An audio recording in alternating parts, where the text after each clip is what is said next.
It was the most glamorous wedding of the year, a lavish affair where billionaires mingled with royalty, and every guest seemed to have it all. But one man sat alone in the corner, an outsider in a sea of power and wealth. The CEO of a multi-billion-dollar company, a man used to running the world, found himself ignored and isolated, as if he didn't belong. His heart sank as he glanced around. No one would even make eye contact. And then, just as the silence grew unbearable, a soft voice whispered in his ear, "Pretend you're with me." Who could have said that? And why?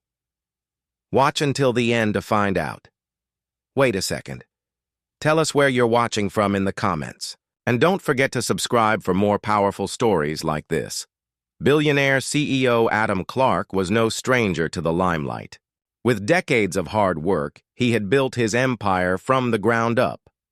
He attended the wedding of a well-known philanthropist in the grand ballroom of a five-star hotel, surrounded by the who's who of high society. There were dazzling gowns, flawless tuxedos, and more champagne than anyone could drink. Everyone was smiling and laughing, engaged in conversations about investments, luxury vacations, and the intricacies of political power. Yet Adam felt like a fish out of water. He sat alone at a table by the window, his gaze shifting from one beautiful person to another, but no one seemed interested in him. He was a stranger here, no longer the powerful CEO, but just another face in the crowd. Little did he know, this feeling of isolation would soon become the least of his worries. The night wore on, and the atmosphere grew warmer as the music filled the air. Yet Adam remained stuck in his thoughts. He had always been a man of ambition, driven to climb higher, achieve more, but this evening, he was nothing. The table near him was filled with familiar faces, yet no one invited him to join.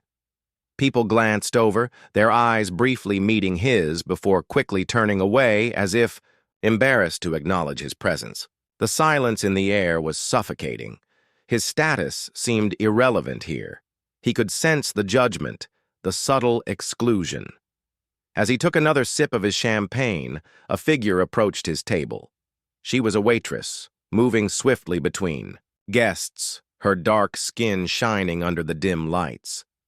She paused by his table, her eyes locking with his for the briefest moment. "Is everything okay, sir?" she asked with a gentle smile. Adam nodded, barely holding back his frustration. "I'm just fine," he muttered, but the loneliness in his voice was impossible to hide. She looked at him, a glint of understanding, in her eyes, and then leaned closer, whispering so no one else could hear. "Pretend you're with me." Her words hung in the air like a lifeline, something Adam desperately needed but never expected to hear. He blinked, startled. "What do you mean?" he asked, confused. She looked around the room, scanning for any sign of trouble. "They don't want you here, but I do," she said. "Pretend, just for a moment. I'll show you what it feels like to belong." Adam's heart raced, unsure whether this was some cruel joke or a genuine offer. But the more he thought about it, the more he realized she might be the only person in the room who saw him for who he really was. He didn't care about the wealth or the titles. He was just another human being, seeking connection, feeling the sting of being judged for the color of his skin. The moment Adam agreed to pretend, everything changed. The waitress, whose name he learned was Naomi, led him through the crowd. As they moved through the room, Naomi spoke quietly to the guests, introducing Adam as if they were an inseparable pair.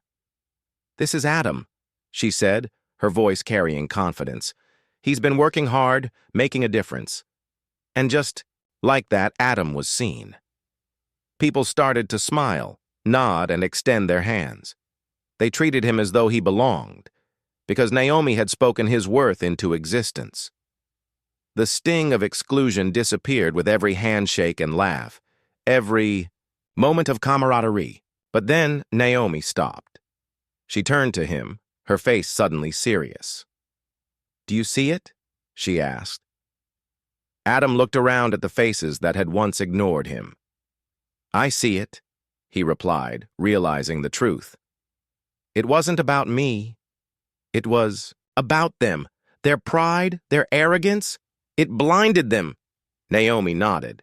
"It's always been that way," she said. "But you're not alone anymore. You never were." The weight of her words hit him like a wave, and for the first time all night, he didn't feel invisible.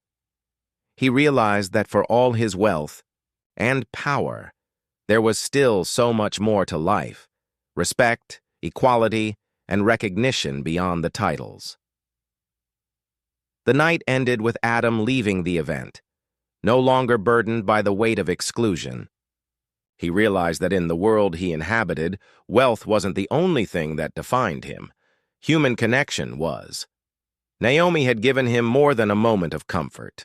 She had offered him a glimpse into a world where acceptance wasn't bought or earned through power, but through empathy and shared humanity. As he walked away from the venue, he couldn't help but wonder how many others had lived in the shadows of such silent judgment.